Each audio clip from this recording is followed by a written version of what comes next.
The Canik Prime, the Canik MC9 Prime is one of the coolest new releases of 2025. Some might argue it's the echelon or something like that. They'd be wrong, Gamage. And I'm super excited. I'm super excited because I was able to get one of these early. The team at Canik was like, hey, you've worked with us in the past, you've covered our stuff, you've had good things to say, you've had bad things to say. Test our gun, try our gun, see if it's worthy. See if it's worthy of the first American made Canik ever. And so far, I think so. But I have five cons, five things that I'm like, if we could do it differently, maybe we should. Let's get into it. So, the first con is, as much as I love the cool ports, like this is a ported gun. It's got three, well, let's say ported. It's all ported comped.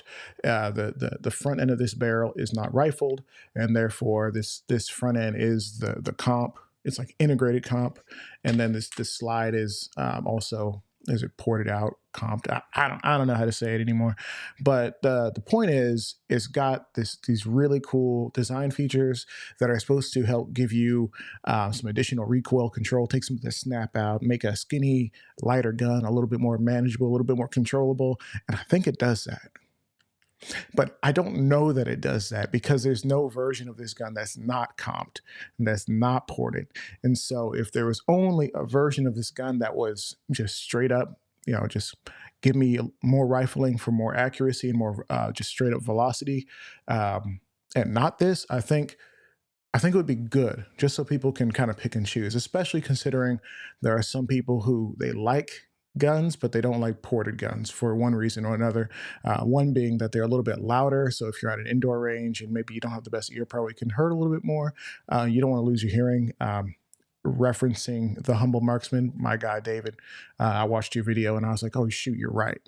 That is a consideration, although not the biggest consideration, but God forbid you're actually needing to use this firearm to protect your life, your hearing is going to be extra gone.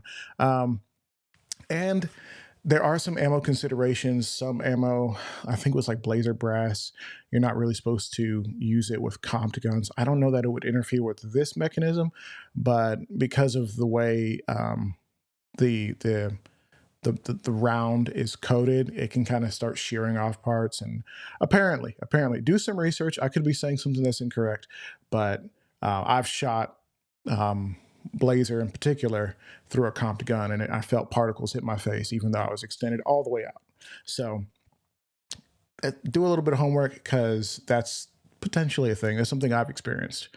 Another con that people worry about is if you are shooting from retention. This is part of the same con. If you have a comped gun, and this is that. If you're shooting from retention, if you're shooting from like a tight to the body because you have to, you're going to be eating some of the whatever gas or particles come out of here.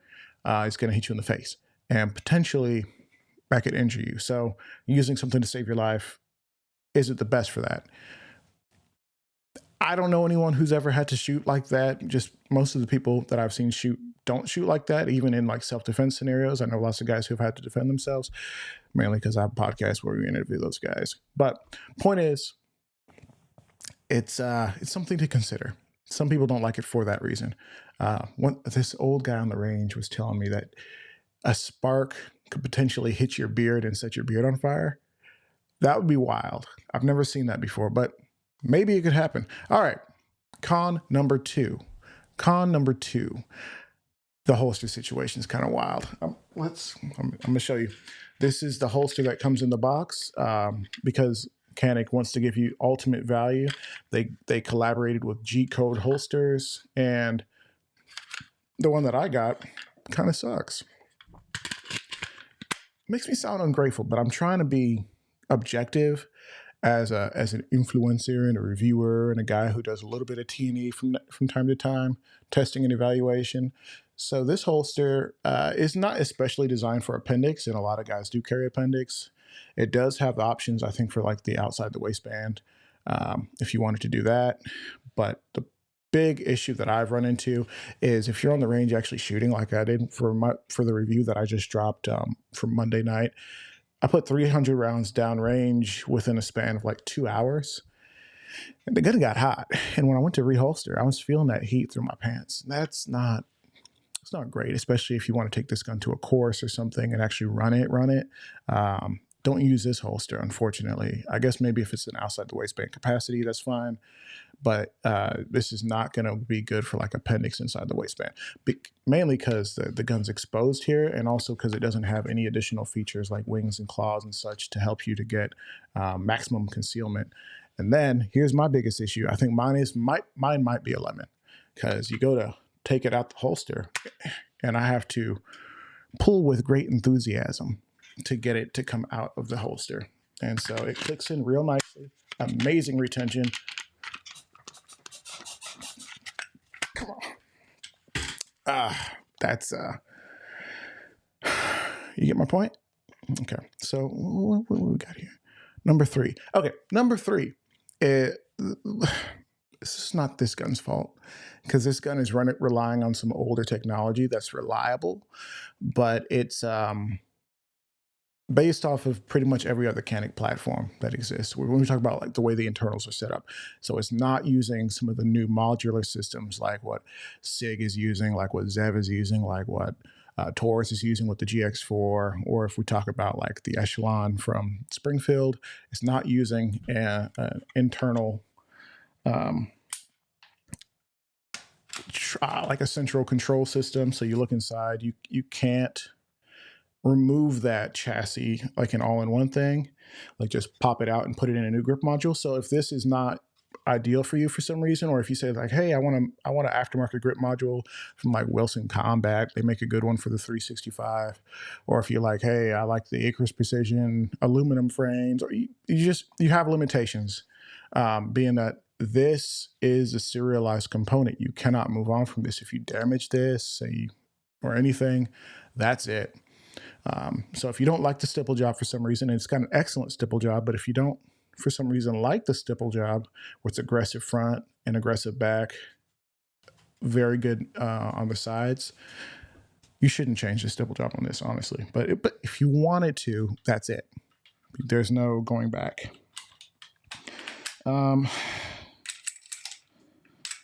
Although it is super easy to take the slide off. All you got to do is like pull these little tabs here after you pull the trigger, and then things start to kind of go from there. It's really good. So happy about that. What was I going to say? Oh, another issue. Issue number 4 out of 5. And this is going to be kind of weird.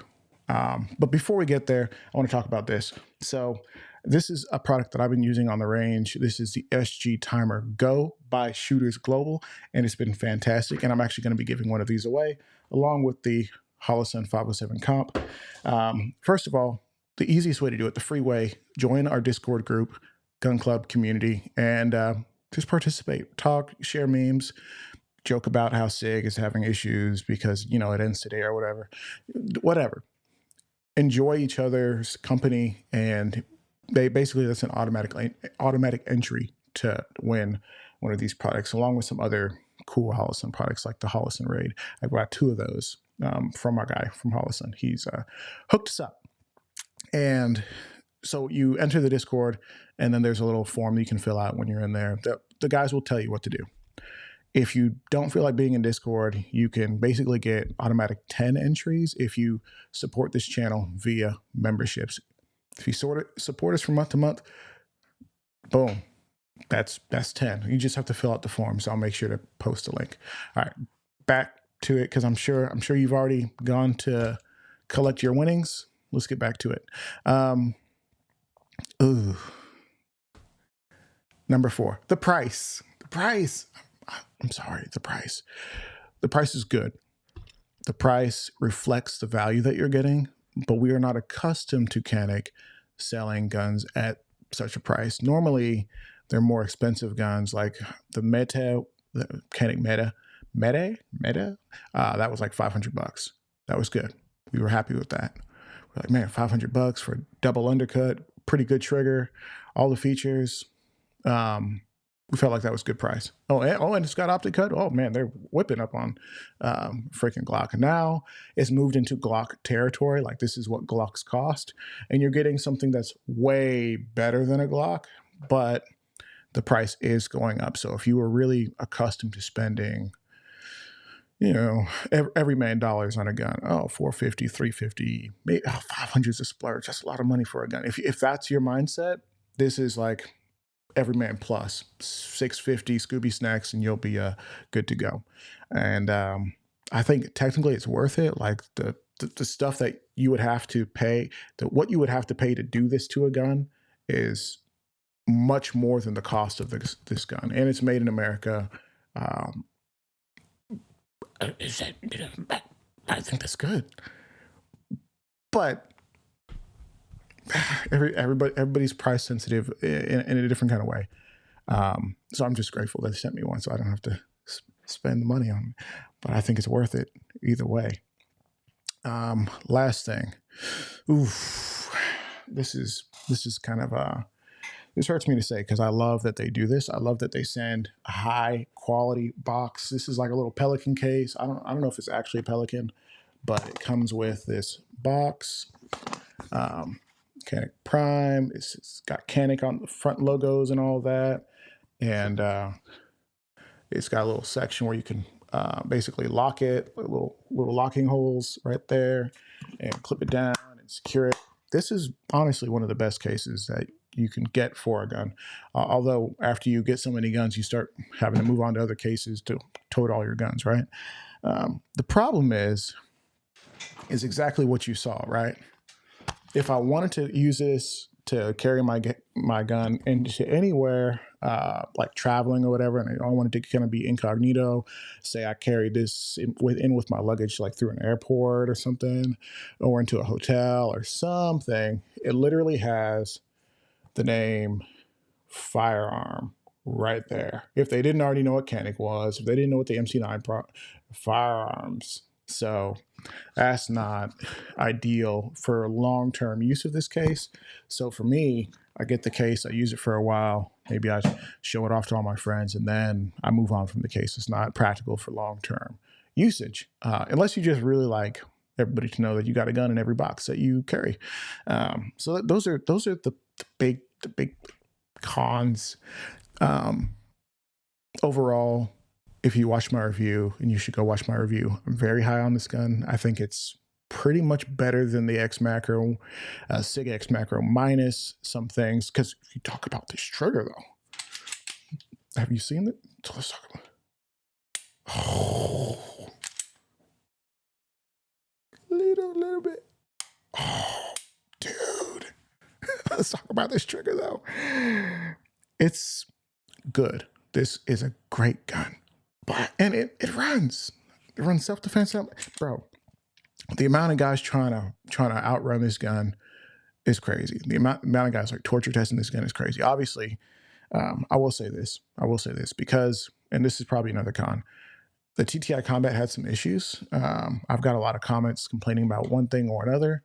I think potentially all those issues are worked out. This is not that gun, but people will associate the two guns, right? People will associate some of the issues that they might have had with their previous Canik and say like, oh, this one. I'm like, well, this one's made in America, United States quality control, and they're going to want to, Canik USA is going to want to make a splash and not have any sort of issues, no bad press.